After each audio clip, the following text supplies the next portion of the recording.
Rugby एक ऐसा game है जो कि ये लगा लो कि काफी स्पोर्ट्स का कॉम्बिनेशन है। बस वो हाईलाइट नहीं करते, वो टेलीकास्ट नहीं होता उस तरीके से जिस तरीके से मेंस का होता है। और यही एक ऐसा गेम है जिसमें आपको हर एक शेप, साइज, एज के बंदे के लिए कोई ना कोई जगह मिलेगी खेलने के लिए। कि अगर आपका कॉन्टैक्ट गेम है, इंजरीज के चांस ज़्यादा है, तो हम लोग का ये प्रेशर होता है कि आपको मतलब शादी करनी है। PDF आई, उसमें लिस्ट थी कि कौन किसको किस टीम ने कितने प्राइस में खरीदा है। टू बैक हमारे 5 साल से सिल्वर मेडल आ रहे हैं। इंडिया की जनता से यही रिक्वेस्ट है कि वो देखे। नमस्ते भारत, मैं गोपाल शर्मा, मेरे साथ दोबारा से क्षितिज शर्मा। इस बार फिर हम एक नए हिडन टैलेंट के साथ, जो कि बहुत जल्दी हिडन टैलेंट से आइडेंटिफाइड हिडन टैलेंट बनने जा रहा है। मैं बात कर रहा हूँ मिस्टर मोहित खत्री एंड शीतल शर्मा जी की। मोहित Khatri will become a part of Rugby Premier League very soon from the next month, and Sheetal Sharma is already a part of Indian Rugby team जो कि इनकम टैक्स में जॉब करते हैं, और मोहित जो है वो पोस्ट ऑफिस में अपॉइंटेड है। With this duration, with this circumstances, उन्होंने किस तरीके से स्पोर्ट्स में अपनी जगह बनाई, किस तरीके से उन्होंने अपनी एक जर्नी स्टार्ट करी, कैसे किस तरीके से उनके रोल मॉडल्स डिसाइड हुए, और किस तरीके से रग्बी को उठाया जा रहा है इन इंडिया। आइए मिलते हैं मिस्टर मोहित खत्री जी एंड शीतल शर्मा जी से। Sir, thank you so much first of all हमारे लिए टाइम निकालने के लिए, and like busy schedule I know, and आप लोग इस टाइम पे इंडिया रग्बी टीम को इम्प्रूव करने में लगे हुए हैं। And to Mohit sir, by the way, congratulation, highest bidder person in rugby premier league में। सर, कैसा फील हो रहा है? थैंक यू इस सब अपॉर्चुनिटी देने के लिए कि अपनी बात मैं आप तक या और लोगों तक पहुंचा सकूं। Pleasure sir. और काफ़ी अच्छा फील हो रहा है हमारे गेम की तरक्की देख के, और मेरे को एज ए हाईएस्ट बीडर भी बहुत अच्छा लग रहा है कि स्टार्टिंग में यकीन नहीं हुआ कि कुछ भी हो सकता है। ऐसा ही होता है, ऐसा ही होता है सर। तो फिर एकदम से, जैसे जिस दिन ऑक्शन था तो उस दिन पता नहीं था मेरे को, मतलब कि किसका हाईएस्ट बीड गया है। अच्छा। तो वो जैसे 11 या 12 बजे ऑलमोस्ट खत्म हुआ था ऑक्शन, तो उसके 1-2 घंटे बाद तक कोई न्यूज़ नहीं आई थी। तो फिर मैं वेट करता करता मैं सो गया दोपहर में, जैसे हम मोस्टली सो जाते हैं। तो मैं शाम को उठा तो 1-2 फ्रेंड्स के ऐसे ही मैसेज आए थे, कांग्रेचुलेशन कांग्रेचुलेशन। मैं देख रहा हूँ उनका हुआ क्या है, मेरे को तो ये नहीं पता। फिर मैंने देखा उसको, फिर इतनी देर में उधर PDF आई, उसमें लिस्ट थी कि कौन किसको किस टीम ने कितने प्राइस में खरीदा है। फिर उसमें देखा मैंने कि अच्छा मेरा हाईएस्ट बीड गया, इसलिए मेरे को ये बोल रहे। फिर मेरे को समझ में आया, फिर काफ़ी अच्छा लगा, फैमिली से शेयर किया, तो वो सब भी काफ़ी प्राउड है इस चीज़ को लेकर। पर इसमें ना एक सबसे मतलब जो मेरे को चीज़ आने से, यहाँ पे आने से पहले भी एक चीज़ लग रही थी कि आपका हरियाणा से बैकग्राउंड है और आपका शायद से दिल्ली से है। पर जो हमारे जो साइड होता है हरियाणा साइड में, मोस्टली लोग कुश्ती या फिर कबड्डी, इन सारी चीज़ों में ज़्यादा जाते हैं। तो आप दोनों ने कोई स्पेसिफिक रीज़न था कि रग्बी ही चुना, और इस गेम के बारे में पता कहाँ से लगा आप लोगों को? मतलब रग्बी ही क्यों? मेरा जैसे ये था कि मेरा एक, हम गांव से वैसे 4 भाई खेलते हैं, 4 हम कजन्स ही है। अच्छा। तो जो मतलब 2 मेरे से बड़े हैं, वो 5-5 साल बड़े हैं, एक है वो मेरे से 10 साल बड़े हैं, तो वो अभी रिटायर हो चुके हैं। अच्छा। और वो भी इंडियन टीम की कोचिंग टीम में साथ में है वो। ओके। तो वो उस टाइम पे ऑलमोस्ट ये लगा लो 22-23 साल की उम्र होगी उनकी, उस टाइम पे वो खेलते थे, उन्होंने स्टार्ट किया था ऑलमोस्ट। Okay okay. और आपका? जी, मेरा स्टार्टिंग ये था कि मैं वॉलीबॉल खेलती थी, एथलेटिक्स करती थी। आफ्टर स्कूलिंग मैंने स्पोर्ट्स ज्वाइन किया, और ऐसे ही फ्रेंड्स के थ्रू मैं वहाँ गई रग्बी में, और रग्बी में सिलेक्शन हुआ, और फिर मैंने कंटिन्यू रग्बी को 2016 से स्टार्ट किया। ओके जी। मैं ना थोड़ा सा बैकग्राउंड जानना चाहूँगा, like will come to you as well, but how about rugby? Like obviously सबको ही जानता है, एग्रेशन का गेम है, लाइक पूरी पावर चाहिए, सब कुछ चाहिए। मैं आपके पॉइंट ऑफ व्यू से जानना चाहूँगा कि रग्बी क्या है। मतलब एक छोटा बच्चा अगर आज स्टार्ट कर रहा है अपना करियर को, रग्बी भी अगर वो एज अ स्पोर्ट्स चुने तो ऐसी क्या बेनिफिट्स हैं, या वो गेम क्या है बेसिकली? रग्बी एक ऐसा गेम है जो कि ये लगा लो कि काफ़ी स्पोर्ट्स का कॉम्बिनेशन है। जैसे कि एथलेटिक्स ले लो, रेसलिंग ले लो, कबड्डी ले लो, तो इन सब की कुछ ना कुछ स्किल्स है जो आपको रग्बी में चाहिए। रग्बी एक ऑल ओवर स्पोर्ट्स है, जो आप हर एक स्पोर्ट्स में आपको इंडिविजुअल स्किल की एक ही चीज़ की प्रैक्टिस करते हो, बट ये ऐसा है कि आपको एक चीज़ नहीं, बहुत सारी चीज़ों की प्रैक्टिस करनी पड़ेगी। और यही एक ऐसा गेम है जिसमें आपको हर एक शेप, साइज, एज के बंदे के लिए कोई ना कोई जगह मिलेगी खेलने के लिए। ओके। तो मैं ये मानता हूँ कि इस स्पेशलिटी से कि ये गेम एक बहुत अच्छा है कि लोगों को इसको स्टार्ट करना चाहिए, और इसमें करियर अपॉर्चुनिटीज़ भी अभी तो खेलो इंडिया, SGFI, स्कूल गेम्स, इन सब में भी आने लगा है, और अभी सेंट्रल गवर्नमेंट की जॉब्स में भी अप्रूव है, और काफ़ी सारे स्टेट्स है जो जिनको ग्रेडेशन भी है, और स्टेट गवर्नमेंट में भी काफ़ी बच्चे जॉब कर रहे हैं अभी जो साथ में खेल रहे हैं।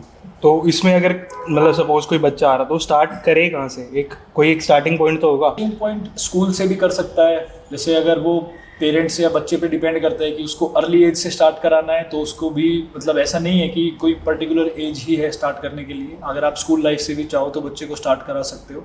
उसके बाद SGFI टूर्नामेंट होते हैं, स्कूल्स की आपस में टीम बनती है, स्कूल्स के टूर्नामेंट होते हैं, वहाँ से फिर आप यूनिवर्सिटी लेवल पे जाते हो, फिर आप स्टेट में आते हो, डिस्ट्रिक्ट, स्टेट, फिर नेशनल टीम।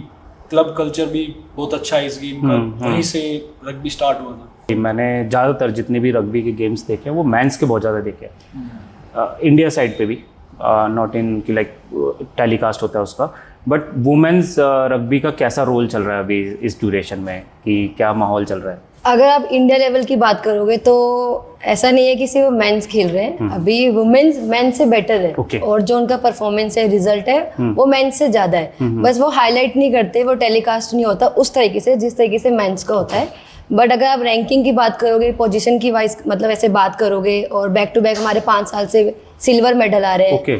तो वो बहुत बड़ी बात है हमारे लिए कि women's rugby still continue medal ला रही है, एशियन टीम में पार्टिसिपेट कर रही है।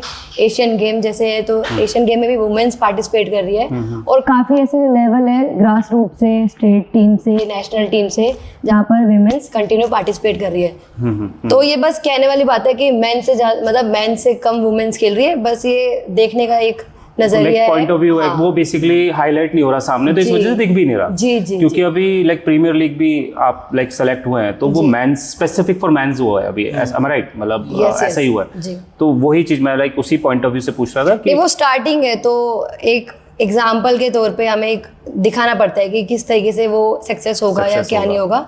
तो उस अकॉर्डिंग ऐसे मेंस की बात करूँ कि उनकी फिजिकलिटी, हाइट, साइज वो सिमिलर है अदर प्लेयर से।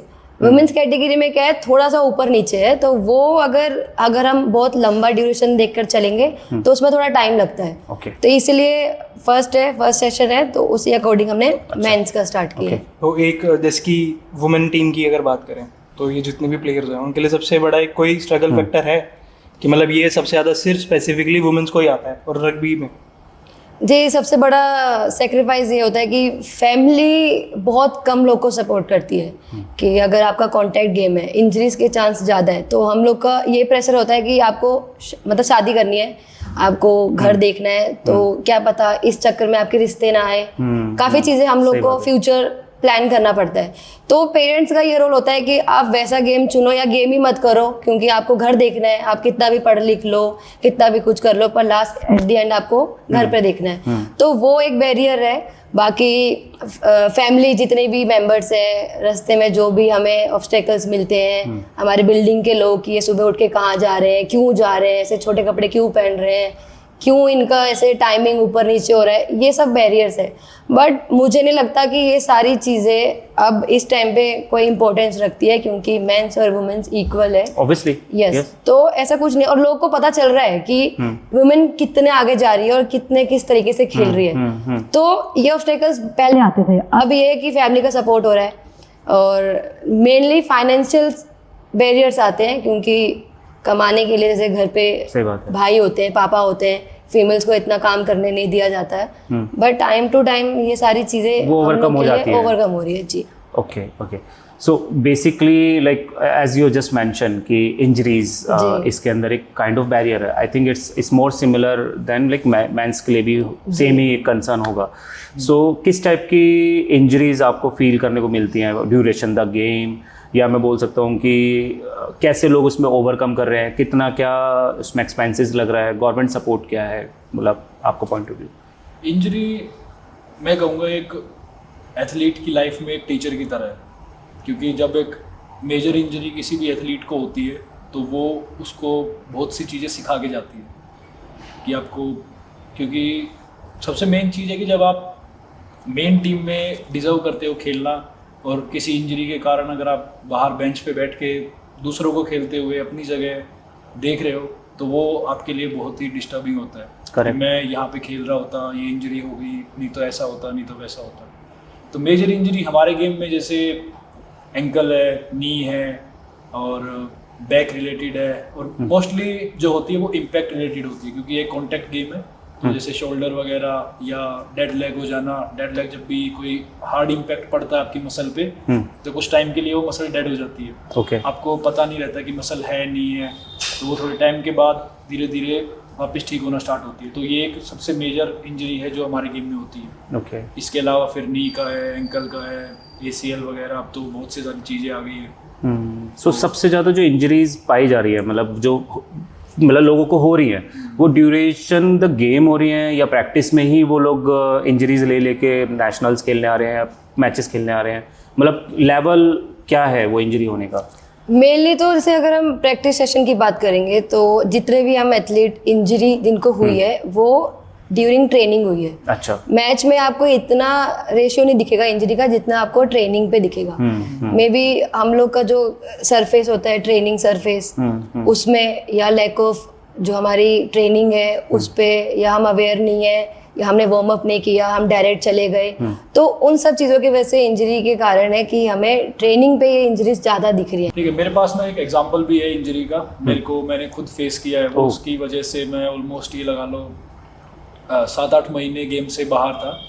तो हुआ क्या था कि साइटिका का एक पेन होता है कि जब आपकी हिप की और लोअर बैक की मसल्स कुछ डिसबैलेंस हो जाती है, तो उसके बीच में एक साइटिक नर्व होती है, वो ब्लॉक हो जाती है, तो वो अच्छे से परफॉर्म नहीं कर पाती है। तो वो ये मेरे को हुआ था ऑलमोस्ट दिसंबर 2020 के आसपास हुआ था, कोविड के टाइम पे।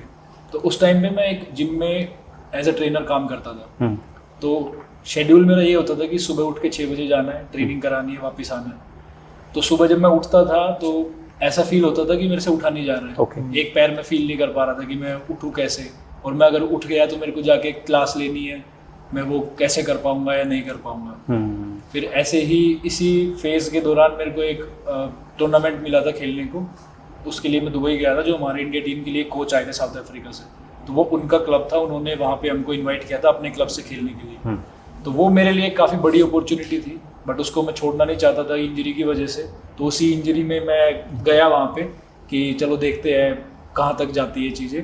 तो मैं जब, मेरे को आज भी वो फेज़ याद है, मैं दुबई एयरपोर्ट पे जा रहा था, तो मैं 2 मिनट या 3 मिनट वॉक कर पा रहा हूँ, उसके बाद मेरे से वॉक नहीं हो रही है, फिर मेरे को बैठना है थोड़ी देर, फिर मैं वापस जा रहा हूँ 2-3 मिनट वॉक करके, फिर मैं कुछ एक्टिविटी करता हूँ या बैठता हूँ, रेस्ट लेता हूँ। तो वो दिन मेरे को आज भी याद है। उसके बाद मैं पेन किलर यहीं से लेके गया था कि मेरे को मैचेस कैसे ना कैसे निकालने हैं, कैसे ना कैसे करके खेलने हैं। तो वो मैं एक पेन किलर ले रहा हूँ, एक मैच खेल रहा हूँ, फिर एक पेन किलर ले रहा हूँ, एक मैच खेल रहा हूँ। तो उसको फिर आपने कैसे रिकवर करा है? उसको रिकवर करने के लिए मैं काफ़ी सारे फिजियोथेरेपिस्ट के पास गया, काफ़ी सारे जिम या स्ट्रेंथ एंड कंडीशनिंग कोचेस के पास गया कि इसको कैसा है। बट उस टाइम पे जो फेस था कि क्या चल रहा था, कोई अगर कोई मेडिसिन दे रहा है कि ये आप मेडिसिन खा लो, इससे ठीक हो जाओगे, तो वो मैंने मेडिसिन खा ली, जब तक उसका असर है तब तक ठीक चल रहा है। वो खत्म हुआ, फिर से वापस वही पेन। तो ऐसे ही फिजियोथेरेपी में उन्होंने कुछ थेरेपी वगैरह करी। तो जब तक आप रेस्ट ले रहे हो, जब तक आप कुछ मूवमेंट नहीं कर रहे हो, तब तक आप ठीक हो। जैसे ही आप वापस ट्रेनिंग करना स्टार्ट करोगे तो वो फिर से स्टार्ट होगा। कम से भी कम ये लगा लो, मैं 6-7 अलग अलग फिजियोज के पास गया, अलग अलग एसएनसी कोचेस के पास गया, डॉक्टर्स के पास गया कि इसको ठीक कर दो कैसे भी कैसे करके, क्योंकि मेरे से नहीं हो पा रहा है। मैं जाके ट्रेनिंग पे जाता हूँ, ट्रेनिंग पे बैठ जाता हूँ, बाहर देख रहा हूँ, मेरे से चला नहीं जा रहा है। फिर भी मैं 2-3 बार घुस गया इंटेंशनली कि मेरे को करनी है ट्रेनिंग, मेरे से बाहर नहीं बैठा जा रहा। फिर जाके फिर यही चीज़ चलती रही, मैं फिजियोज के पास भी जाता रहा। फिर लास्ट में मैंने ये देख लिया कि किसी से ये ठीक नहीं हो रहा है, सब यही बोल रहे हैं कि इतना टाइम दो, इतना टाइम दो, हो जाएगा। बट फिर लास्ट में मैंने सब छोड़ के मैंने वापस अपनी ट्रेनिंग स्टार्ट कर दी, अपने मोबिलिटी शेड्यूल सारी चीज़ें अपनी स्टार्ट कर दी, और फिर वो दर्द कब कहाँ गायब हो गया मेरे को पता ही नहीं चला। वो चीज़ अपनी जगह पे दोबारा सेट हो गई, जो कि फिजियोथेरेपिस्ट की हेल्प से होनी थी, बट वो आपकी खुद की एक्सरसाइज पैटर्न में नहीं, वो उस टाइम पे भी हो रही थी, बट इतना ही था कि जब तक आप वो फिजियोथेरेपी ले रहे हो, आप वापस रनिंग या कोई एक्सरसाइज मूवमेंट स्टार्ट नहीं कर रहे हो, तो चलता रहेगा ठीक। जैसे ही आप कुछ करने, रनिंग वगैरह स्टार्ट करनी शुरू करोगे तो फिर वही होगा। तो मैंने पेन में ही वो चीज़ें स्टार्ट कर दी अपनी, तो वो करते करते ही फिर वो जैसे कि अभी आपने मेंशन भी किया था कि क्लब्स में इतनी सारी मस्तीज होती हैं या फिर कोई भी पिंच कर रहा है, पर ये क्लब होते ही क्या हैं? सबसे पहली बात तो रग्बी के केस में, और दूसरा इसमें मतलब क्राइटेरियाज क्या होता है एंट्री बेसिस का, सिलेक्शंस कैसे होता है, एक बार थोड़ा बताएंगे वो? क्लब्स हमारे गेम के रिगार्डिंग तो एक अकेडमी टाइप है, बट उतना हाई लेवल नहीं है जितना और अदर स्पोर्ट्स का है। जैसे अदर स्पोर्ट्स में आपको टाइम टू टाइम फीस देनी है, फिर ही आप अंदर जा सकते हो, ट्रेनिंग कर सकते हो, सीख सकते हो। बट हमारा एक जैसे कम्युनिटी बेसिस या कल्चर बिल्डिंग टाइप ज़्यादा है कि अगर मैं कल बोलूँ आपको कि कल आपको आके हमारे क्लब में ट्रेनिंग ज्वाइन कर सकते हो तो आप आगे कर सकते हो, उसमें कोई दिक्कत नहीं है। वो आपके ऊपर डिपेंड करना है कि आपको कहाँ से सीखना है, कब सीखना है। अगर आप बोलोगे कल मेरे को दिल्ली हरिकेन्स ज्वाइन करना है तो यू आर मोस्ट वेलकम, आप कभी भी आओ। जैसे हमारा शेड्यूल होता है, वीकेंड्स पे ट्रेनिंग होती है या मिड डेज में होती है या टूर्नामेंट के अकॉर्डिंग जो शिफ्ट होती है, बट वीकडेज पे वीकेंड्स पे हमेशा ही होती है, सैटरडे संडे। तो वो ओपन है, आप कभी भी आ सकते हो। बाकी हर क्लब का अलग अलग सीन होता है। जैसे हमारा क्लब इतना बड़ा नहीं है, रजिस्टर्ड नहीं है काफ़ी, तो जैसे काफ़ी क्लब्स हैं, CCFC है कलकत्ता में या बॉम्बे जिम है बॉम्बे में, तो उनका एक अलग प्रोसीजर होता है आपको क्लब को ज्वाइन करने के लिए या टीम को ज्वाइन करने के लिए, मेंबरशिप फीस या मेंबर बनने के लिए उनका एक अलग प्रोसीजर होता है। Okay. हमारा सिर्फ गेम एक एकेडमी टाइप है। सो ये आप लोग जो प्रैक्टिस करते हो, लाइक मैं स्पेसिफिक आप दोनों का क्लब पूछ रहा हूँ, ये इंडोर है या एक काइंड ऑफ, क्योंकि आपका ग्राउंड गेम है, आपका आउटडोर गेम है, तो आप लोग इसकी मेजर प्रैक्टिस क्लब्स में कैसे करते हो? क्योंकि ऑब्वियसली जब आप क्लब बोल रहे हो तो वो मेरे माइंड में एक प्रोजेक्शन लाइक एक इमेज बन रही है कि वो इंडोर रहेगा। तो इज इट लाइक इंडोर और आउटडोर? नहीं, क्लब का मतलब एक कम्युनिटी है। क्लब का मतलब वैसा नहीं है कि इंडोर में आप कहीं स्पोर्ट्स एक्टिविटी कर रहे हो। तो क्लब का मेन मतलब हमारे रिगार्डिंग तो यही है कि कुछ group of people, kind of 10 people, team member, 15 people, 15 people. तो वो क्या करते हैं कि स्पॉन्सरशिप ढूंढते हैं या कहीं से कुछ टाई अप ढूंढते हैं जिससे वो पैसे लेके आते हैं। उस पैसे से ग्राउंड बुकिंग होती है। अगर कोई टूर्नामेंट जा रहे हैं हम तो उसका खर्चा आने जाने का या रहने खाने का जो भी क्लब प्रोवाइड कर पाए वो चीज़ें करते हैं। उसके बाद जब ग्राउंड बुक हो गया तो ग्राउंड पे फिर ट्रेनिंग होती है। कि जैसे अब वीकेंड्स में मैंने बताया आपको कि ट्रेनिंग होती है सैटरडे संडे, तो वो ग्राउंड बुक करने का भी खर्चा होता है।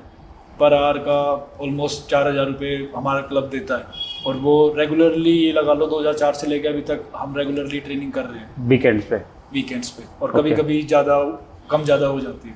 अच्छा, मोरल लेस कभी भी चलता रहता है। बट आपका जैसे अब वीकेंड आप मैचेस कर रहे हो क्लब्स के अंदर, बट तैयारी अदर वीकडेज में कैसे हो रही है? क्योंकि प्रैक्टिस का तो सिर्फ 2 ही बार टाइम मिल रहा था ग्रुप के साथ में, उसके अलावा क्या होता है? नहीं, मैचेस जैसे क्लब टूर्नामेंट हो गया तो वो थोड़े टाइम के बाद होते हैं। जैसे अब ये लगा लो कि ऑलमोस्ट 4 या 5 महीने बाद है, अक्टूबर में वो टूर्नामेंट फॉर एग्जांपल मुंबई में है। तो अभी हर एक क्लब अपने अपने क्लब में ट्रेनिंग करना स्टार्ट कर देगा। जैसे हमारा क्लब है अपनी ट्रेनिंग स्टार्ट कर देगा, दूसरा क्लब है वो अपनी स्टार्ट कर देगा, तीसरा है वो अपनी स्टार्ट कर देगा। तो ये भी हमारी ट्रेनिंग जैसे वीकेंड्स पे होती है, किसी की कभी वो अपने हिसाब से सब सेट करते हैं। इसके अलावा मेन टूर्नामेंट वो मुंबई में होगा। अब ये ट्रेनिंग्स चलती है हमारी, इसी पे हम शेड्यूल बनाते हैं। आज इस चीज़ पे काम करेंगे, कल इस पे करेंगे, परसों इस पे करेंगे। फिर जब जैसे जैसे टूर्नामेंट क्लोज आ जाता है हम गेम की इंटेंसिटी बढ़ा देते हैं, ट्रेनिंग की इंटेंसिटी बढ़ा देते हैं। इसके बीच में आपस में प्रैक्टिस मैच खेलना, अपनी टीम की 2 टीमें बना के आपस में ट्रेनिंग मैचेस खेलना। तो इस तरीके से फिर वो ट्रेनिंग चलती है, फिर फाइनल उस एज तक जाते हैं, फिर वहाँ जाके टूर्नामेंट खेलते हैं। बिल्कुल, जो रग्बी है वो काइंड ऑफ इनिशिएटिव लेके काम करता है। और बिहाइंड द कैमरा आप लोगों से भी मैं कंफर्म करने की कोशिश कर रहा था कि रग्बी एक just not a game, it's a kind of initiative जहाँ से वो लाइक ग्रास रूट भी नहीं बोलूँगा, मैं बोलूँगा कि वो रोड से बच्चों को उठा के ला रहा है और तैयार कर रहा है। क्या ये सच है? देखो, सब बात करेंगे स्टेट की, नेशनल की, इंडिया की, बट कोई बात नहीं करता कि आपने रग्बी खेलना कहाँ से सीखा है। जो ग्रास रूट है वो हमारा क्लब होता है कि आप क्लब में आए हो, क्लब आपको ट्रेनिंग करवाता है, क्लब आपके ऊपर इन्वेस्ट करता है टाइम, अपनी ट्रेनिंग सेशन, पैसे, सारी चीज़ें। जैसे आप स्पॉन्सर की बात कर रहे हो, वो लाता क्यों है कि ताकि हमें एक ब्राइट फ्यूचर मिले। तो बहुत सारे जगह पे ये होता है कि क्लब को नज़रअंदाज किया जाता है। मेनली क्या है, आप कैंप में जा रहे हो, सिलेक्शन हो रहा है, आप वहाँ सेलेक्ट हो गए, किस बिहाफ में हो? इस बिहाफ में क्योंकि आपने ट्रेनिंग क्लब में करी है। तो क्लब एक जरिया है हम सबका कि हम वहाँ ट्रेनिंग कर सके। जैसे आप NGOs की बात कर रहे हो, हमारे काफ़ी क्लब से टाई अप है NGO के। NGO के स्लम एरिया, काफ़ी आप ऐसे बच्चे देखेंगे जो स्लम एरिया के हैं और उन्हें क्लब ट्रेनिंग करवाता है, जिनके पास खाने तक के पैसे नहीं होते, सोने तक का घर नहीं होता, पर वो हमारा क्लब प्रोवाइड कराता है। एक प्लेयर खड़ा करता है, उसको हर एक चीज़ जैसे strength, power, speed, knowledge, rugby कैसे खेले जाती है, रग्बी ही नहीं सारे गेम जो भी होते हैं जो क्लब के अंडर खेले जाते हैं वो इसी तरीके से होते हैं। तब जाके हम एक स्टेट रिप्रेजेंट करते हैं, डिस्ट्रिक्ट रिप्रेजेंट करते हैं, नेशनल जाते हैं और इंडिया के लिए खेलते हैं। तो मैं ये हाईलाइट करूँगी, क्लब एक फैमिली है जहाँ पर हमारा उठना बैठना, बातें करना, नाराज़ होना, खुशी मनाना, दुखी मनाना। जैसे हम फैमिली में क्या करते हैं कि हमने एक डिमांड कर दी कि मम्मी ये पूरा कर दो, कुछ डिमांड वो पूरा कर देते हैं, कुछ डिमांड वो मना कर देते हैं क्योंकि चीज़ें नहीं होती हैं। तो हम क्या कहते हैं कि हमारे लिए घर वालों ने किया ही क्या। ऐसे ही क्लब है, क्लब में हम खेल रहे हैं, हमारी डिमांड पूरी हो रही है, बट कुछ चीज़ें हमारी अनबन हो जाती है। हम कहते हैं क्लब ने तो हमारे को कुछ किया ही नहीं है, क्लब में तो हमने ट्रेनिंग ही नहीं करते, क्लब करता ही क्या है, हम इंडिविजुअल करते हैं। बट एट द एंड क्या होता है, हम घुमा फिरा के घर पे आते हैं, वैसे ही हम घुमा फिरा के क्लब में आते हैं। तो क्लब एक फैमिली है, वहाँ हमारे पेरेंट्स हैं, कोच हमारे पेरेंट्स हैं। जैसे हम कुलदीप सर की बात करेंगे वो हमारे फादर जैसे हैं, अरुण सर की बात करेंगे वो हमारे भैया जैसे हैं। कैसे हम अपने पापा के साथ पहले डरते थे, आते ही उनके हम घबरा जाते थे, पर धीरे धीरे उनसे बात जब स्टार्ट होती है तो हम उनके फ्रेंड बन जाते हैं। तो ऐसे ही हम अपने सर के साथ पहले घबराते थे, डरते थे, बॉल पकड़ने से भी डरते थे, खेलने से भी डरते थे, बट जैसे धीरे धीरे हमने टूर्नामेंट्स खेले, उनके साथ हमारा अच्छा बॉन्ड क्रिएट हुआ, वो हमारे दोस्त बन गए। तो वो कल्चर माहौल जो है वो क्रिएट करवाता है क्लब कि कैसे आपको किस तरीके से बातें करनी है, किस तरीके से एक लीडरशिप आनी चाहिए, किस तरीके से आप टीम को आगे लेके जा सकते हो। तो वो सब क्लब से ही सीखते हैं और क्लब ही है जो हमें इस लेवल तक पहुंचाता है। और आज मैं जो भी बैठी हूँ वो हमारे दिल्ली हरिकेन्स क्लब की वजह से ही है, क्योंकि उन्होंने जो सपोर्ट किया है वो शायद कोई और नहीं करता। जी, हर एक स्पोर्ट्स प्लेयर का कोई ना कोई इंस्पिरेशन होता है, रोल मॉडल होता है, तो आप दोनों का भी है कोई? जी, अगर मैं अपनी लाइफ के बारे में बात करूं तो मेरी लाइफ में मेरी मम्मी जो है वो मेरी रोल मॉडल है, क्योंकि जितना स्ट्रगल उन्होंने अपनी लाइफ में किया है उन्हीं के स्ट्रगल की वजह से मैं आपके सामने अभी बैठी हूँ। तो उन्होंने जैसे स्टार्टिंग में कहने को वो हाउसवाइफ है, पर उन्होंने ऐसा कोई काम नहीं है जो नहीं किया। हम जैसे 6 बहन भाई हैं, तो हमें पालने के लिए सिर्फ हमारे फादर काम करते थे और उनके इनकम से नहीं चलता था सारी चीज़ें। तो मेरी मम्मी ने छुप छुपा के काफ़ी चीज़ें करी हैं, जैसे कपड़े देना, जूस के प्रोडक्ट देना, काफ़ी अलग अलग जो प्रोडक्ट्स आते थे उनको सेल आउट करना। तो उन्होंने वो चीज़ जो खुद फील करी है वो नहीं चाहती थी कि मेरे बच्चे भी वो फील करें। तो जैसे हम लोग के बड़े भाई बहन है वो प्राइवेट स्कूल में पढ़े हैं, उनकी फीस से लेके हर एक चीज़ मेरी मम्मी ने देखी है। फिर बाद के जो हम बहन भाई हैं उनकी सारी चीज़ें, हमारे जितने भी कोर्स हैं, स्टडी है, सब मेरी मम्मी ही देखती थी, क्योंकि पापा के खर्चे से इतना घर चलता नहीं था और हम रेंट पे रहते थे। और सेकेंडली जब मेरी दीदी जैसे स्कूलिंग करी, कंप्लीट करी, तो मेरी दीदी ने मेरी मम्मी का काफ़ी सपोर्ट किया। जैसे मेरे पापा एक्सपायर हो गए थे 2012 या 11 में, तो स्कूलिंग कंप्लीट करने के बाद मेरी दीदी ने इंटर्नशिप करी, 2-2, 3-3 हज़ार रुपये में जॉब करी, ताकि मेरे जो छोटे भाई बहन हैं उनसे जो छोटे हैं वो अपनी जितने भी जो भी उनका लाइफ है, गोल है, वो अचीव कर सके। तो मेरी मम्मी। और अदरवाइज़ अगर मैं गेम की बात करूँ तो गेम में जैसे सबके रोल मॉडल होते होंगे कि मेरा ये पसंद है, ये पसंद है, मुझे मेरी ही इंडिया टीम में वाबिस भरूचा है, वो मेरी रोल मॉडल रही है, क्योंकि जब से मैंने गेम स्टार्ट किया है उनका मेरा मतलब उनका एक सपोर्ट रहा है हमेशा से कि आपको किस डायरेक्शन पे जाना है, किस तरीके से आपको गेम सीखना है और कहाँ कौन सी बात रखनी है। तो वो मुझे उन्होंने काफ़ी हेल्प करी है। Best part of miss Bharucha क्या लगता है? सेंस ऑफ गेम की वो कभी ऐसे जज नहीं करेगी। जैसे हम लोग का बहुत ऐसे नटखट वाला मतलब नेचर है कि हम कभी भी कैसे भी कहीं भी बोल देते हैं, तो उन्होंने कभी हमें जज नहीं किया कि आप इस तरीके से बोल रहे हो। कहने में वो बहुत पढ़ी लिखी हैं, PhD करी हैं, फिजियोथेरेपिस्ट रह चुकी हैं और स्टिल अभी भी हैं और इंडिया टीम की काफ़ी साल से कैप्टन भी रही हैं। तो वो कभी किसी को इस तरीके से जज नहीं करती कि आप कहाँ से आए हो, कैसे आए हो, क्यों आए हो। वो कोई भी सिचुएशन होगा, अगर आप सैड हो या हैप्पी हो तो वो उसी तरीके से आपसे डील करेंगी। तो वो बेस्ट पार्ट है उनका कि आप जैसे हैं आपको वो वैसे ही एक्सेप्ट करें। शायद वो इसी वजह से कैप्टन रह चुकी है। जी। और एक लीडरशिप क्वालिटी जो इतने कंटिन्यू कैप्टन रही है 10-12 साल, वो लीडरशिप क्वालिटी की वो एक यूनिटी मेंटेन रखती है कि आपको कैसे टीम बिल्ड करके उस गेम को ऑन फील्ड ऑफ फील्ड किस तरीके से आपको टीम प्रेजेंट करनी है। हमारा डिसिप्लिन, हमारा कल्चर, हमें एक साथ खाना, एक साथ बैठना, मैंने उन्हीं से सीखा है। ओके जी सर, आपका? मेरी अगर लाइफ की बात करोगे तो वो मेरे पेरेंट्स हैं, पापा खासकर। जैसे मैं एक चीज़ मानता हूँ, मेरे पेरेंट्स ने जैसे कभी मेरे ऊपर किसी तरीके का प्रेशर नहीं डाला कि पढ़ाई से रिलेटेड, गेम से रिलेटेड। मोस्टली आजकल होता है, सभी अपने बच्चे का फ्यूचर देखते हैं। करेक्ट है। बहुत कम पेरेंट्स होंगे जो शायद ये देखते होंगे हाँ बच्चे को क्या पसंद है, इसको क्या करना है। बट उन्होंने जैसे बाय प्रोफेशन मैं पहले सीए भी करता हूँ, अभी मेरी सिर्फ फाइनल स्टेज बची है। अच्छा। हाँ, तो वो मैंने अभी फाइनल स्टेज दी नहीं है अभी यही टूर्नामेंट्स के कारण। तो मेरा यही था स्टार्टिंग से, जब भी मैं पढ़ाई गेम, वो काफ़ी बोलते थे कि अभी नहीं, अभी पढ़ाई की तैयारी करनी है या अभी स्पोर्ट्स करना है, अभी पढ़ाई अभी स्पोर्ट्स। बट उनका एक क्लियर था कि बेटा जो तेरे को करना है तू कर, बाद में हमें आके ये मत बोलना कि मेरे को ये मौका नहीं मिला, मेरे को ये खेलने नहीं दिया, मेरे को ये पढ़ने नहीं दिया। तो भी बोल रहा है पढ़ना है तो हम पढ़ाई में सपोर्ट करते, कोई बात नहीं पढ़। तो बोल रहा है खेलना है, जो पैसे चाहिए, जो खर्चा चाहिए बता, वो हम देखेंगे, हमें करना है कैसे भी करना है। तो वो भी चीज़ें हैं। और मेरे को ही पता है कि शायद मेरे पापा हमको कहाँ से कहाँ लेकर आए हैं।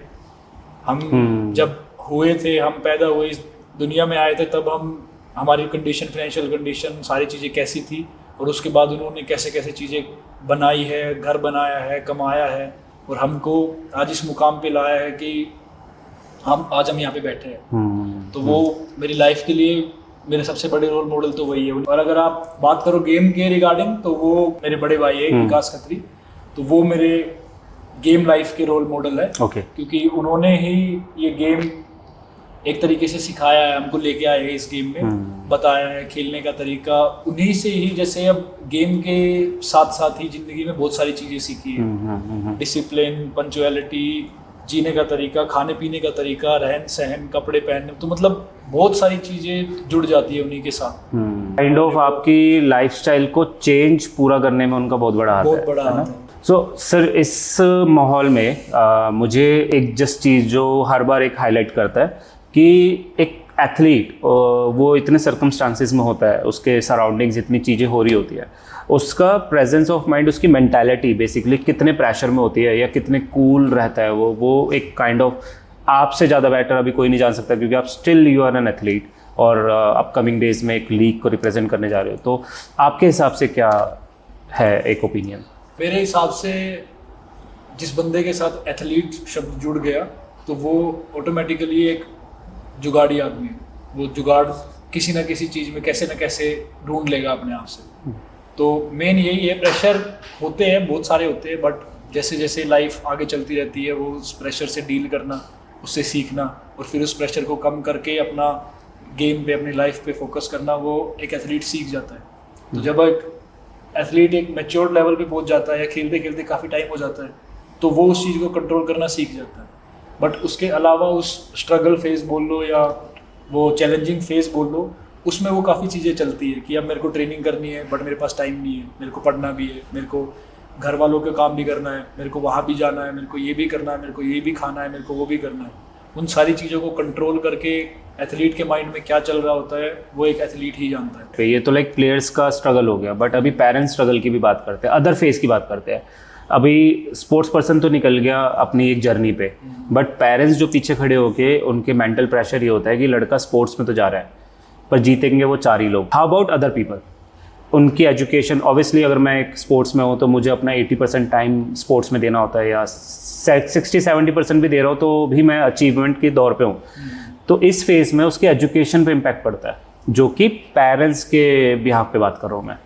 सो इस फेज़ में पेरेंट्स का जो प्रेशर है उसको कैसे टैकल करते हैं? अगर आप एक स्पोर्ट्स पर्सन हो और आप एक पढ़े लिखे स्पोर्ट्स पर्सन हो तो दोनों में बहुत डिफरेंस होता है, क्योंकि वो चीज़ें सोचने समझने की शक्ति आप में बहुत ज़्यादा हो जाती है। बहुत जल्दी चीज़ें आप अडेप्ट करने लग जाते हो, क्योंकि बेशक वो स्पोर्ट्स हो, कोई स्किल हो या कुछ भी हो, आप किसी एक ऐसे बंदे को जिसको कुछ नहीं आता और एक ऐसा बंदा जो चीज़ें सोच सके, समझ सके, जिसने पढ़ाई करी हो, तो वो बहुत जल्दी सीखेगा। तो ये एक डिफरेंस होता है। बट पेरेंट्स का ये सवाल लाजमी है कि अगर वो प्रोफेशनल हर एक चीज़ मतलब स्पोर्ट्स के बिहाफ पे करेगा तो उसकी एजुकेशन ख़राब होगी। बट अभी आजकल ऐसी चीज़ें आ रही है, जैसे हमारा क्लब हेल्प कर रहा है कि अगर जैसे गरीब बच्चों के लिए जिनके पास स्कूल में जाने के लिए पैसे नहीं है या लिंक नहीं है स्कूल में एडमिशन के लिए, तो उनकी हेल्प करता है एडमिशन कराने के लिए, फ़ीस पे करने के लिए, फिर वहीं से स्कूल पास आउट होते हैं तो यूनिवर्सिटीज़ में एडमिशन दिलाने के लिए काफ़ी सारी यूनिवर्सिटीज़ से टाई अप है। अगर आप इस लेवल पे खेलोगे, स्कूल नेशनल खेलोगे या कोई भी एक टूर्नामेंट का फॉर एग्जांपल ले लो, तो आपको और इजी हो जाता है यूनिवर्सिटीज़ में एडमिशन लेना। तो ये प्रॉपर इकोसिस्टम टाइप सा लगा लो कि हर एक चीज़ प्रोवाइड कराने की कोशिश करी जाती है एक स्पोर्ट्स पर्सन। आप अगर रग्बी नहीं है और भी स्पोर्ट्स हैं, अगर आप स्पोर्ट्स में हो और अच्छे लेवल में हो तो यूनिवर्सिटी हमें फ्री ऑफ कॉस्ट हमारे स्कॉलरशिप प्रोवाइड करती है ताकि हम अपनी स्टडी को मतलब कंटिन्यू कर सके। तो मैंने भी मोस्टली अपनी bachelor degree, master degree Chandigarh university, LP university से करी है free of cost because of rugby. तो जितने भी स्पोर्ट्स हैं, चाहे वुशु हो, रग्बी हो, एथलेटिक्स हो, फुटबॉल हो, तो ऐसे काफ़ी एसोसिएशन हैं जिनका यूनिवर्सिटी से टाई अप है और वो अपने स्पोर्ट्स के साथ साथ अपनी स्टडी को भी कंप्लीट कर रहे हैं। जैसे एक सीन मेरे को याद है, जब मैं इंजरी में थी तो मेरे पास करने को कुछ नहीं था, स्पोर्ट्स तो मैं कर नहीं सकती थी, बट उस टाइम पे आपको रियलाइज़ होता है कि आपको स्टडी बहुत ही इंपॉर्टेंट है जितना आपका स्पोर्ट्स है, क्योंकि इन केस अगर आप इंजरी होते हो या आपने स्पोर्ट्स को स्किप किया, आगे क्या? मैं 6-7 महीने सोचते रह गई कि मेरे पास और क्या है। तो वो तो अच्छा है कि मैंने बैचलर करी है, मास्टर करी है, जिनसे मैं अपने गवर्नमेंट एग्ज़ाम के लिए प्रिपरेशन कर रही थी, रेडी कर रही थी खुद को। तो वो थोड़ा सा नॉलेज ज़रूरी है एक स्पोर्ट्स पर्सन को। सिर्फ स्पोर्ट्स ही नहीं है ज़रूरी, आपको स्टडी, आपकी नॉलेज, आपकी लर्निंग बहुत ज़रूरी है ताकि आप अपने हेल्दी लाइफ को मेंटेन कर सको, ताकि आप दुनियादारी में बैठ सको, ताकि आपको पता हो कि आगे आपसे कोई क्वेश्चंस करे। जैसे आप या मेरा इंटरव्यू ले रहे हो, मेरे पास है ही नहीं नॉलेज, मैं नहीं हूँ पढ़ी लिखी इतने, या मुझे पता ही नहीं है क्या है, तो मैं आंसर भी कैसे करूँगी? तो वो दोनों मेंटेन करना बहुत ज़रूरी है। स्पोर्ट्स है तो आपको स्टडी भी करना है, चाहे वो आप अपने स्पोर्ट्स के रिलेटेड लर्निंग कर रहे हो, जैसे पीटीआई होता है, जिम ट्रेनर्स होते हैं, वो भी तो पढ़ते हैं, तो वो इक्वल ज़रूरी है मेरे अकॉर्डिंग। तो इसलिए सो मैं अपने व्यूअर्स को बता दूं कि जो शीतल मैम है ये इनकम टैक्स में हैं, एंड जो अपने मोहित सर हैं ये आप पोस्ट ऑफिस में अपॉइंटेड है। तो समहाउ इन्होंने कहीं ना कहीं एजुकेशन का बिहाफ पे ये सब चीज़ अचीव करी है, and obviously sports quota is there, but again without education they people can't survive in a department with the medals only, so they have to be educated. इसमें सबसे बड़ी बात ये है कि जैसे आप पूछ रहे थे कि पेरेंट्स का कंसर्न है, तो ये कंसर्न दूर करने के लिए ही ये एक इनिशिएटिव है गवर्नमेंट की तरफ से या यूनिवर्सिटीज़ की तरफ से कि आपको स्पोर्ट्स कोटे पे एडमिशन मिलता है। स्पोर्ट्स कोटे से आप फ्री में कोई डिग्री करते हो, उस डिग्री के बेस पे आप कहीं पे अप्लाई करते हो, स्पोर्ट्स कोटे से ही आपको जॉब मिलती है। तो स्पोर्ट्स से आपकी पूरी लाइफ, स्कूलिंग से लेकर आप यूनिवर्सिटी से फिर आप जॉब कर रहे हो, स्पोर्ट्स का एक बहुत बड़ा हाथ है। स्पोर्ट्स की वजह से ही आज मैं बैठा हूँ यहाँ, मैं जॉब कर रहा हूँ, क्लब, स्पोर्ट्स, ये सब चीज़ स्पोर्ट्स की वजह से ही है। तो कहीं भी मतलब अगर मेरे को स्पोर्ट्स में करियर बनाना है तो मेरी एजुकेशन सेक्रीफाइस नहीं हुई है, बट अगर मेरे को एजुकेशन में करियर बनाना है तो फिर मेरे को स्पोर्ट्स नहीं करना होगा। तो काइंड ऑफ स्पोर्ट्स के साथ में आप डायनामिक रह सकते हो, बैलेंस जरूरी है हर चीज में। तभी बोलते हैं स्पोर्ट्स पर्सन जुगाड़ू है, क्योंकि वो अपना टाइम निकाल लेता है। सर एक ना मैं लीग को लेके थोड़ा एक आपसे पूछना चाहूँगा कि जैसे कि हमारे इंडिया में बहुत सारी लीग्स आई हैं और इसमें एक सबसे ज़्यादा डाउनफॉल जिसका वो था रेसलिंग का, ठीक है। तो बट अगर दूसरी तरफ देखा जाए तो आईपीएल भी बढ़ रही है और हमारी प्रो कबड्डी लीग भी बढ़ रही है और कहीं ना कहीं फुटबॉल वाली लीग भी बढ़ रही है। पर आप रग्बी की से क्या एक्सपेक्टेशंस है आपकी, प्लस इंडिया की ऑडियंस से, इंडिया की मीडिया से, और आप क्या बोलना चाहोगे, क्या एड्रेस करना चाहोगे उन लोगों? जैसे कि आपको पता है आईपीएल है, पीकेएल है, प्रो कबड्डी लीग है, तो वैसे ही हमारे गेम रग्बी की भी एक लीग आ रही है जिसका नाम आरपीएल है, रग्बी प्रीमियर लीग, जिसमें almost top of the world से प्लेयर आएंगे। तो जैसे कि सब बोलते हैं कि इस गेम पे काम नहीं हो रहा, ये गेम ग्रो नहीं कर रहा और इस गेम की लीग नहीं हो रही, तो अब वो मौका है और अब ये लीग होने जा रही है, अब वो ग्रास रूट पे वो काम होने जा रहा है, अब ये गेम वर्ल्ड वाइड फेमस होने जा रहा है। फेमस तो वर्ल्ड वाइड है ही, अपने एशिया में भी, अपने इंडिया में भी, ताकि घर घर में पता चले कि रग्बी भी कोई गेम है, उसकी भी कोई लीग आई है। तो इंडिया की जनता से यही रिक्वेस्ट है कि वो आके देखे, अगर आके नहीं देख सकते तो ऑनलाइन हमें जियो और स्टार पे या फिर स्टार स्पोर्ट्स पे सपोर्ट करें, देख के वहाँ पे लीग में। और ये लीग का बहुत बड़ा इनिशिएटिव है हमारे जो नेशनल फेडरेशन रग्बी इंडिया है, मिस्टर राहुल बोस है जो हमारे प्रेसिडेंट है नेशनल फेडरेशन के, और GMR ग्रुप है जिन्होंने ये पूरी ये लीग को स्पॉन्सर किया है। पूरी लीग यही ऑर्गेनाइज कर रहे हैं। इसमें 6 टीम है और सारी टीमों में 5 ब्रिज प्लेयर है, 5 इंडियन प्लेयर है और 3 ब्रिज प्लेयर है जो बाहर के हैं। 5 मतलब टॉप टियर प्लेयर है और बाकी 3 ब्रिज प्लेयर है और बाकी 5 इंडियन प्लेयर है। ओके। तो मैं खेल रहा हूँ बेंगलुरु टीम से, तो मैं चाहता हूँ कि आप सभी लोग आए और हमारी बेंगलुरु टीम को भी सपोर्ट करें और इस रग्बी की लीग को भी सपोर्ट करें ताकि ये गेम आगे ज़्यादा से ज़्यादा बढ़ सके। और इसी गेम से, इन्हीं लीग से ही हम सीख के अपनी इंडिया टीम को भी बेटर कर सके ताकि वो भी आगे एशिया लेवल पे और अच्छा परफॉर्म कर सके। तो इसी से मैं एक कोट कहना चाहूँगा कि घर घर में रग्बी और रग रग में रग्बी।